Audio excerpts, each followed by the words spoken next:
नमस्कार, नक्षत्र दुनिया चैनल में आप सभी का हार्दिक स्वागत है। मित्रों, आज के वीडियो में हम नीच के गुरु के फलों पर विचार करेंगे। कुंडली के 12 भावों में नीच के गुरु के किस प्रकार के फल मिलते हैं, इस पर विचार करेंगे। क्या शिक्षा का लाभ आपको जीवन काल में मिल पाएगा या नहीं मिल पाएगा, इस बिंदु को समझेंगे।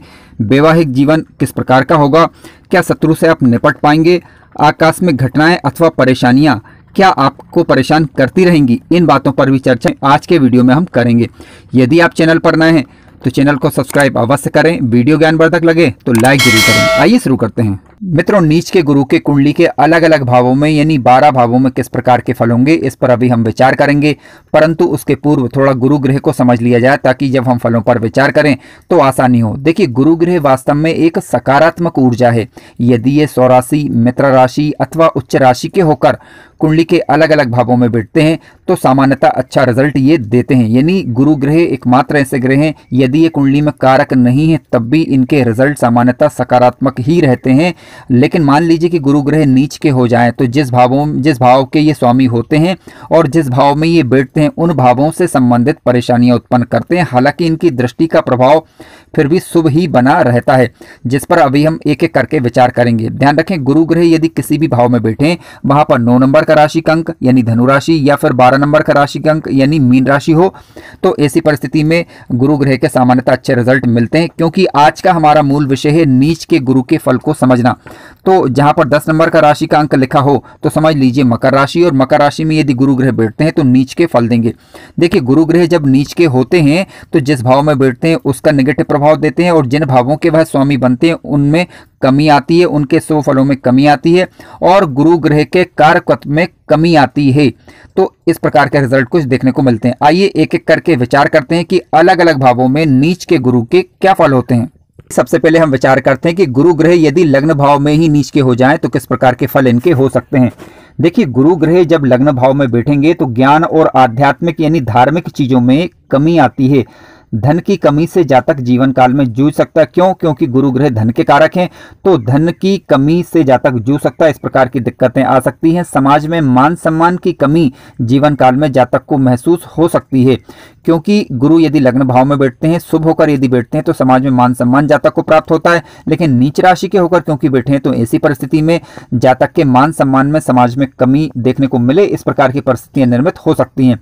इसके अलावा जब गुरु नीच के होकर लग्न भाव में बैठेंगे तो वह कुंडली के 12वें भाव के स्वामी और कुंडली के 3रे भाव के स्वामी भी बनते हैं। तो इन भावों को भी प्रभावित करेंगे, यानी जातक के खर्चे बढ़े हुए होंगे। ऐसी परिस्थिति में जातक के भाइयों के साथ वैचारिक मतभेद हो सकते हैं। इस प्रकार की स्थितियां निर्मित हो सकती हैं, यानी मान सम्मान में कमी, धन में कमी और खर्चों की अधिकता रह सकती है। भाइयों के साथ वैचारिक मतभेद हो सकता है। साहस की कमी से जातक जूझ सकता है। इस प्रकार की स्थितियां निर्मित होंगी। हालांकि गुरु की दृष्टियां जिन जिन भावों पर जाएंगी वहां के शुभ परिणाम देखने को मिलते हैं। मित्रों, आइए विचार करते हैं कि गुरु कुंडली के 2रे भाव के अंदर बैठ जाएं नीच राशि के होकर तो किस प्रकार के फल देखने को मिल सकते हैं। देखिए, कुंडली के 2रे भाव से परिवार का, कुटुंब का विचार करते हैं, वाणी का विचार करते हैं। इसके अलावा कहीं पर यदि आपने निवेश किया है तो निवेश से प्राप्त होने वाली बचत का विचार करते हैं, यानी उसमें जो लाभ होगा उसका विचार हम यहाँ से करते हैं। धन की कमी से परेशान रह सकता। क्यों? क्योंकि देखिए, गुरु धन के कारक होते हैं। गुरु धन भाव में ही बैठ जाएंगे तो धन की समस्या ज़्यादा नहीं होने देंगे। लेकिन नीच राशि के क्योंकि गुरु बैठे हुए हैं तो धन की कमी से जरूर जो है जातक यहाँ पर जूझ सकता है। जातक की वाणी उग्र हो सकती है।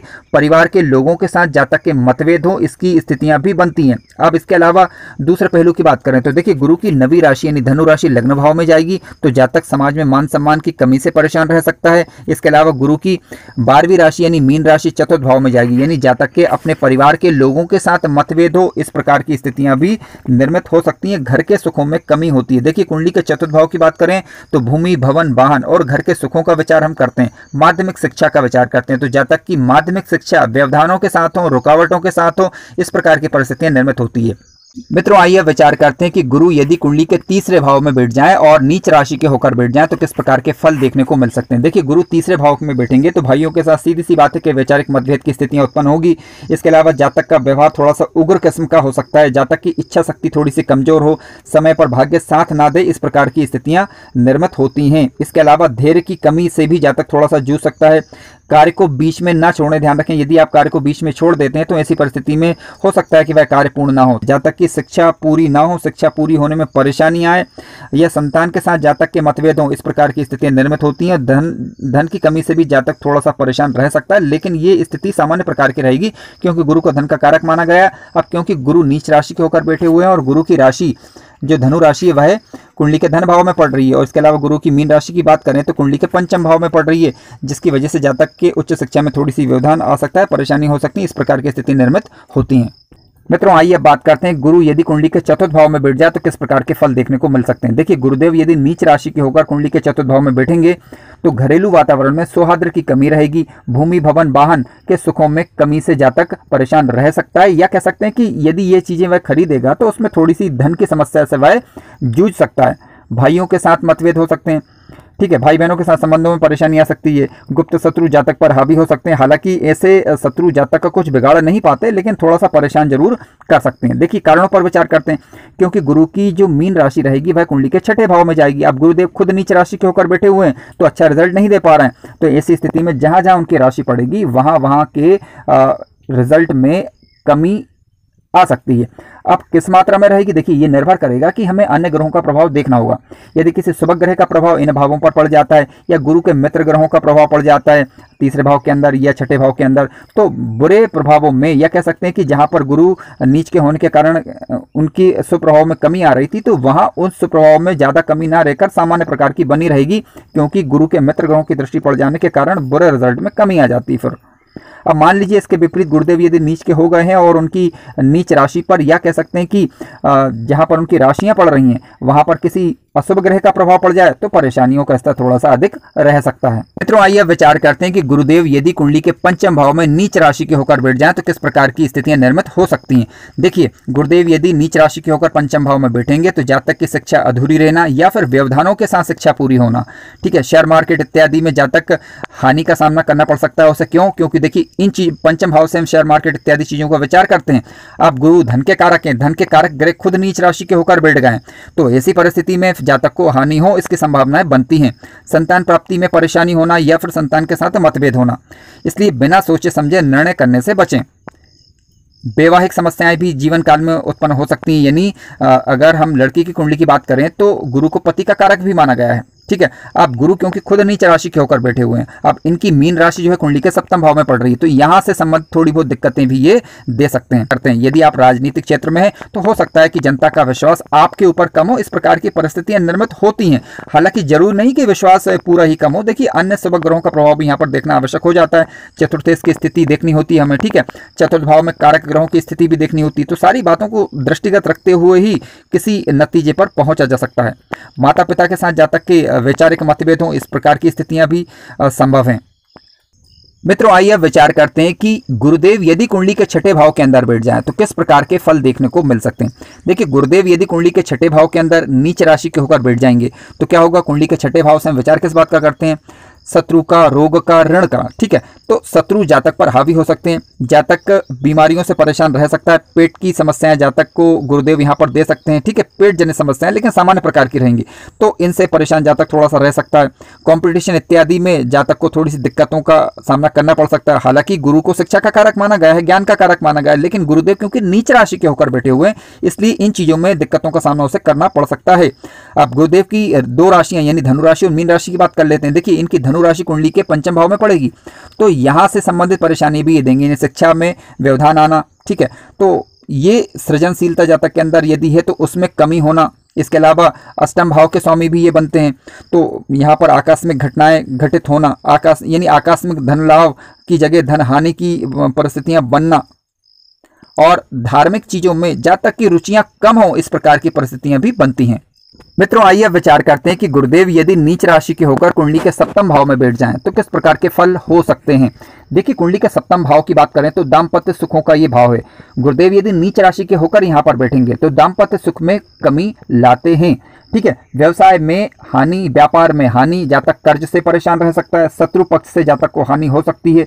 इसके अलावा आध्यात्मिक चीजों में जातक की रुचियां कम हो, जातक को किसी क्षेत्र में धोखा मिल जाए, और इसके अलावा पीजी स्तर की शिक्षा में जातक को व्यवधान का सामना करना पड़ सकता है, या कह सकते हैं कि उसमें रुकावट आ सकती है, या फिर शिक्षा देरी के साथ हो, यानी किसी न किसी प्रकार की समस्या हो, चाहे वो धन से संबंधित हो, या जातक का खुद का मन ना लगे, या जातक खुद शिक्षा बीच में अधूरी छोड़ दे। किसी भी प्रकार की परिस्थितियां उत्पन्न हो सकती हैं। क्यों? क्योंकि गुरु की जो 12वीं राशि यानी मीन राशि वह कुंडली के 90 भाव में आती है। यहाँ से हम भाग्य का विचार करते हैं, तो भाग्य समय पर साथ ना दे, इस प्रकार की स्थितियां हो, या कह सकते हैं कि पिता का विचार भी हम कुंडली के 90 भाव से करते हैं, तो पिता के साथ वैचारिक मतभेद की परिस्थितियां उत्पन्न हो सकती हैं। ठीक है, तो कहने का तात्पर्य है कि गुरु के सप्तम भाव में नीच राशि के होकर बैठने से सप्तम भाव के, छठे भाव के और 90 भाव के नेगेटिव रिजल्ट देखने को मिल सकते हैं।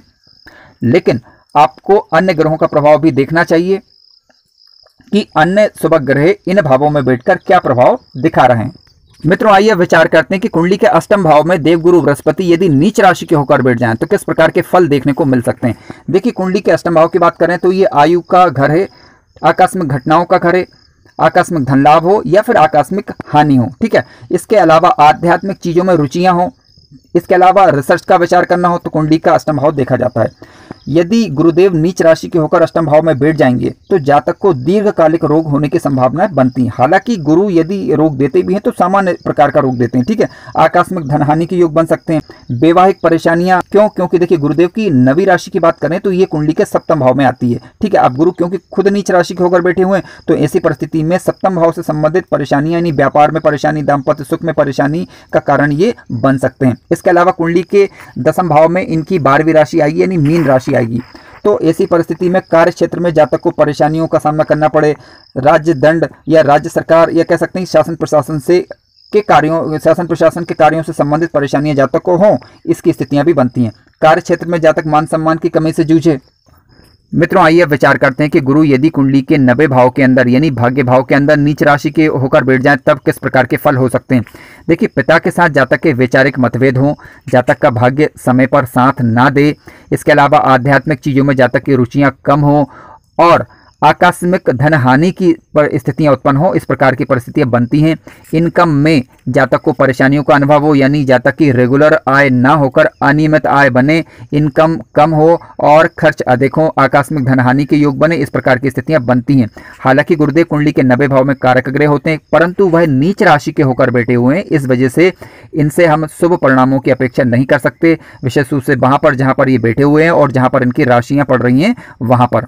मित्रों, आइए विचार करते हैं कि गुरुदेव यदि कुंडली के 10वें भाव के अंदर यानी कर्म भाव के अंदर नीच राशि के होकर बैठे हैं तो फल क्या हो सकते हैं। देखिए, कुंडली के 10वें भाव की बात करें तो यहां से हम कर्म का विचार करते हैं। प्रमुख रूप से कोई भी आप कार्य करें, चाहे व्यापार करें या नौकरी करें, गुरुदेव यदि नीच राशि के होकर 10वें भाव में बैठेंगे तो समाज में और कार्य क्षेत्र में जातक को मान सम्मान की कमी महसूस हो सकती है, परिश्रम का पूरा लाभ ना मिल पाए, पिता से वैचारिक मतभेद हों, खर्चों की अधिकता बनी रहे जातक के जीवन काल में, भाग्य का साथ ना मिल पाए, विदेशी मामलों में देरी हो, रुकावट हो, परेशानी हो, इस प्रकार की स्थितियां बनती है। क्यों? क्योंकि गुरु की 9वीं राशि और कुंडली के 90 भाव में और कुंडली के 12वें भाव में गुरुदेव की 12वीं राशि पड़ती है। तो 12वें भाव से हम खर्चों का विचार करते हैं, विदेश का विचार करते हैं, तो खर्चों में अधिकता बनी रह सकती है। ठीक है, विदेश से संबंधित कार्यों में दिक्कतें जातक को महसूस हो सकती हैं। गुरुदेव यदि कुंडली के 11वें भाव यानी एकादश भाव के अंदर बैठ जाएं नीच राशि के होकर तो जातक के अपने बड़े भाइयों के साथ मतभेद हो सकते हैं, जातक की आय अनियमित रह सकती है, इच्छा पूर्ति में अवरोध आ सकता है, यात्राएं कष्टप्रद हो सकती हैं।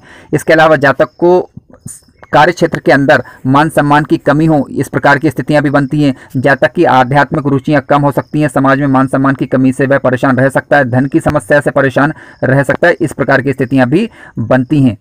मित्रों, आइए अब बात करते हैं कि गुरुदेव यदि कुंडली के 12वें भाव के अंदर बैठ जाएं तो किस प्रकार के फल हो सकते हैं। नीच राशि के गुरुदेव यदि बैठे हुए हैं 12वें भाव के अंदर तो जातक खर्चों से परेशान रह सकता है, क्योंकि 12वां भाव खर्चों का भाव है। हालांकि गुरु धन के कारक हैं तो खर्च होंगे, लेकिन धन बचाने में थोड़ी परेशानी जरूर होगी। क्यों? क्योंकि गुरुदेव यहाँ पर अब नीच राशि के हैं इसलिए, और इनकी 9वीं राशि की बात करें तो लाभ भाव में पड़ रही है, यानी आय में दिक्कतें हो सकती है, जातक को धन बचाने में भी दिक्कत होगी। क्यों? क्योंकि गुरुदेव की 12वीं राशि कुंडली के धन भाव के अंदर आ रही है, तो कुटुंब के लोगों के साथ वैचारिक मतभेद हो सकते हैं और इनकम के मामले में विशेष रूप से जातक को परेशानी हो सकती है, खर्च की अधिकता रह सकती है। अब मान लीजिए कि आपकी कुंडली के अंदर गुरुदेव नीच राशि के हो ही गए हैं, तब ऐसी परिस्थिति में आपको कुछ उपाय कर लेने चाहिए। यानी गुरुवार का व्रत रहें, आप विष्णु सहस्त्र नाम का पाठ करें, इसके अलावा गुरु के बीज मंत्र का जब गुरुवार को विशेष रूप से 108 बार करें और गुरुदेव से प्रार्थना करें कि वह अपना अशुभ प्रभाव छोड़कर आपको शुभ प्रभाव देने लगे, तो ऐसी स्थिति में निसंदेह गुरु के आपको अच्छे रिजल्ट मिलना प्रारंभ हो जाएंगे। मित्रों, कार्यक्रम ज्ञानवर्धक लगा हो तो लाइक जरूर करें, चैनल पर नए हो तो सब्सक्राइब भी करें। धन्यवाद।